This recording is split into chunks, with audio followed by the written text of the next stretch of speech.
For USCFootball.com, I'm Keely Eure here with Dan Weber for instant analysis of USC's 6th fall camp practice. Now, after 3 straight days of practicing in pads, Monday and Tuesday in shoulder pads, and Wednesday in full pads, the Trojans had a change of pace for Thursday and went no pads. Dan, what were you able to take away from this practice? I think they had to adjust a little bit. I think, I believe it's harder to practice the way you want to practice in no pads than it is in pads. So I thought it was a little bit of a learning experience for these guys to dial it back, still go hard, still go physical, still go fast, but without having the pads and without being able to just sort of run through people and do and adjust how you block and all the things that are different. So I thought it was a learning experience. I think practicing really well in pads is kind of a learned experience, and I think they're still learning how to do that. I thought as the practice went on, I thought they kind of picked it up, but it is like, how fast are we supposed to go? And they adjust the kinds of things they're doing when you're hitting the bags with your hands or your forearms or they adjusted the drills and things like that. But it's a kind of a learning experience, and you gotta go through it. Yeah, I know the peristyle, when they hear no pads, are probably freaking out right now. What was your take? I mean, usually during fall camp, USC will do Monday through Saturday practices, but to this camp, they're taking off Fridays, but they're essentially doing a walkthrough, so you might expect a no pads practice for a Friday walkthrough, but we saw one today on Thursday. What are you taking away from that decision-making? Well, it means they're definitely going to go hard on Saturday. Yeah. Okay, so that locked, once you saw them not in pads, you knew.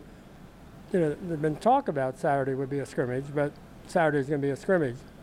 And, they're going to do, I guess, 6 periods of kind of getting ready. And then, as Clay said, put the ball down and let everybody have a shot and see what happens on Saturday. But the no pads today absolutely locked in. Saturday is a big contact day. And they'll do what they normally do on Fridays. It's not listed as a practice. But it does get them in that kind of game week sort of, Friday. Yeah. When they're here, they do the walkthrough with the family there, and then they do the jock rally, but it's never listed as a practice or a media availability or anything like that. But I think tomorrow they will walk through and practice what they're going to do on Saturday. Yeah, and Clay Helton was asked about the importance of a Saturday scrimmage, both this Saturday and next, and he said it's really important when it comes to the quarterback battle. He confirmed that battle will still continue at least until the 17th, so we won't get a decision before that. But Dan, what are you expecting from the quarterbacks? As Clay said, they're going to put the ball down and let them play. What are you expecting? Well, I hate to almost fall back on. We had a couple of examples of coach speak today. We had live bullets, and we had situational mastery. Yeah. So I'll stay away from those. Although they started out with a wonderful example of situational mastery. If you want to do what they did, and you can ask me about it in a minute, we'll let them talk about situational mastery. But the live bullets, I just think here's your team. We're calling the plays. They're coming at you. We'll see. We'll give all of you kind of an equal shot and see who handles it and how they handle it. I think again today, when he's in there with the with the first team guys, it looks like a JT in there at quarterback. It looks like the first team. I mean, it just the guys that are open, the ball's there. It just that's kind of how you would expect it to be, and anything else would be kind of an upset. But it's not that. All of the quarterbacks, they haven't had their moments. They're all kind of, I mean, that's one of the things that makes it a little harder because, guys haven't just eliminated themselves with, with a practice or two or whatever. JT's probably got, the most ability to make the most throws that are required in this offense, but it's not like the other guys haven't shown up. So I'll be interested to see, how they match them up and, who you're playing against, when you're quarterback, who's on defense and all that. Yeah. That stuff really matters. And it'd be interesting to see how the coaches structure that. Yeah, without a doubt. As Dan alluded to, if you're going to use a coach speak phrase to talk about Ben Griffiths, you could probably use situational mastery. And we saw that put on display at the beginning of Thursday's practice. Dan, how about you take them through what you saw? Well, he's going to make it kind of a more difficult situation. If USC has the ball, for example, fourth and whatever, at the other team's 40, and I know people have gone nuts if they don't go for it. Yeah. Here, you're going to be challenged to make that decision because he basically, I think it was 10 punts, and they were downed or caught at the 1, the 2, the 3, the 4, the 5, the 7, the 8, the 9. I mean, his worst punt was at the 14, going out of bounds. So, I mean, he's amazing. I mean, it's like you're watching, just an absolutely great golfer hit 9 irons, onto the green. I mean, it's just, and as Clay said, the cool thing about it, and they started this in the spring, and give John Baxter credit, those guys understand this guy's going to put the ball where I'm going to be able to catch it. So you got a bunch of guys. It's not like kind of the desperation things you sometimes see in games where guys are hoping it comes down and hoping they know. I mean, if they tell him, say, put it in the, the left corner, it'll be in the left corner. Put it in the right, the flag on the right side, it'll be there. That was fun to watch. Clay said the same thing. Man, this is fun to watch. It is. I mean, he's a weapon, and he's a pro, to quote Clay. And, if you're like third or fourth and, say, 3 at the 40, you might think, you know what, let's just kick it to the 2 and see how they like that. Again, it's fun to watch. Yeah, it opens up a new avenue for USC in that sense. But something we haven't talked about a lot on Instant Analysis is the refs. Now, USC brought them in spring, and we praised them for that, and they're back again for fall camp. And Dan, you were talking to Clay today after practice about how beneficial the refs are for it's a win-win situation for everyone involved. Yeah, and today they topped it because they brought in the Pac-12 Vice President for officiating, David Coleman, who I really like, and a really good guy, and had him talk to the team afterwards. He was here for the whole practice about new rules and rules changes. But again, they had a Pac-12 crew with a referee. It's always important, I think, to have one of the guys in the white hats here, and they've had one every day. And I think what they're doing is building up a rapport with the officials. I mean, we know, it's been a long time that USC's been here and the officials have been here.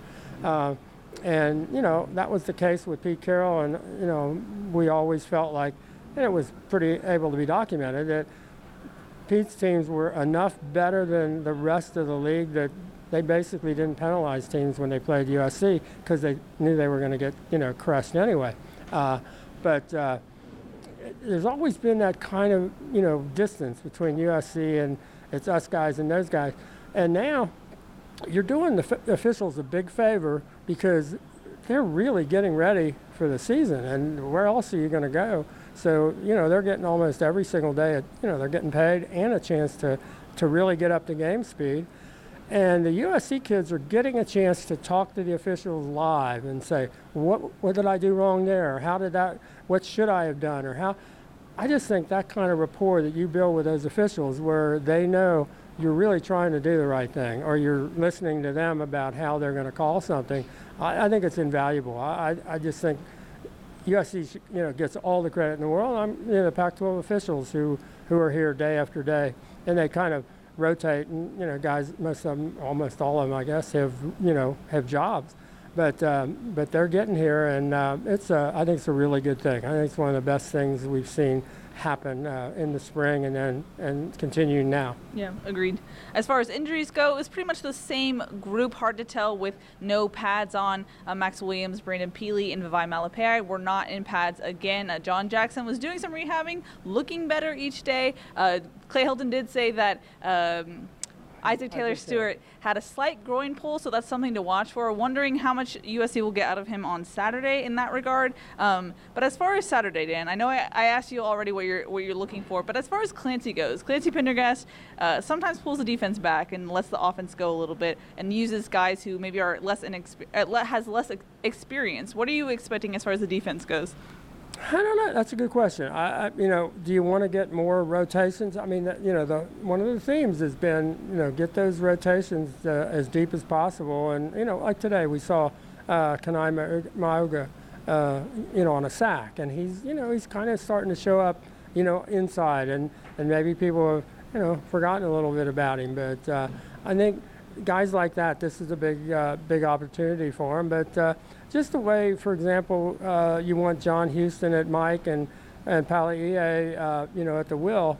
How do you want them working, together? And I think they're doing some things maybe a little not the standard way of doing them because of the skill sets of each of those guys. So I think the more reps that they get, I think for the corners, you got so many of those guys at the corners that are all trying to say, hey, I can play, and there's a lot of them that are making plays out there. So it'd be interesting. One thing you'd like to see is on defense is where's the pass rush going to come from? Yeah. And now we know this. If there are a couple of really good pass rush situations, we'll have a lot of people saying, "Oh my God, what's wrong with the offensive line?" Hey, because they're playing against each other. Yeah. So one of them does well, maybe the other, So I would probably choose to say, wow, what a great, effort by the whoever defensive lineman that makes the play. But I would like to see, where they're going to get the pass rush, and how disciplined are they on the run fits, and so that they, really they're emphasizing that, and now you want to see it. But on the other hand, you also want to see the offensive line able to, open things up and take advantage of people having to defend the pass. So I don't want to predict exactly where we're going to see what we're going to see. I don't know. I think they both need to do what they need to do, the offense and defense, and just see how that works. Yeah, and Helton did praise the offensive line today after practice. He said that they're at a good place right now in fall camp, so that will be something definitely to watch for. But Dan, we've gotten some comments where when we're talking about what USC does well, maybe practicing or going full pads or whatnot, they're kind of critical because that's something that, hey, good teams should be doing to begin with. Why are they being praised for what they should be doing already? So what's your rebuttal to that? Well, I think we were, we weren't hesitant to point out what they weren't doing and when they weren't practicing well, and it got to be a whole, theme for last, fall. I think we pointed out that we liked the way they were, they went about things in the spring, and I think what you want to do is tell people it does look like they're, on that same place, because there are an awful lot of people, if you read the Peristyle or anywhere, that just say, last year was the standard. That's how they're going to do it always, forever and ever. And it's not the way they're doing it. And so you want to tell people that here's what they're doing. Now, if they stop doing it, we'll be the first ones to tell you they're not doing it. I mean, it's not like we're trying to say, oh, they're doing it better than, Alabama or Clemson or whoever. No, we're not saying that. We're just saying, compared to maybe what you saw last year, they're in a different place. I mean, somebody actually asked the question, compared to the first week last year, where are they? And it's like, hello? They're not even on the same planet as they were after a week last year. So, just pay attention, because we're just going to tell you, this is what we're seeing, this is how we think it looks, and you can make the judgment. What we're trying to do is give you enough information as to what we saw so that you can make the judgment. And if you make the judgment, hey, that's what good teams are supposed to do, you're right. That is what good teams are supposed to do. So I think at that point, we're giving you the right information. Yeah. Alrighty, that's going to wrap it up for USC's sixth practice of fall camp. We'll be back on Saturday for their first scrimmage. But for Dan Weber, I'm Keely Eure. For more, check out uscfootball.com.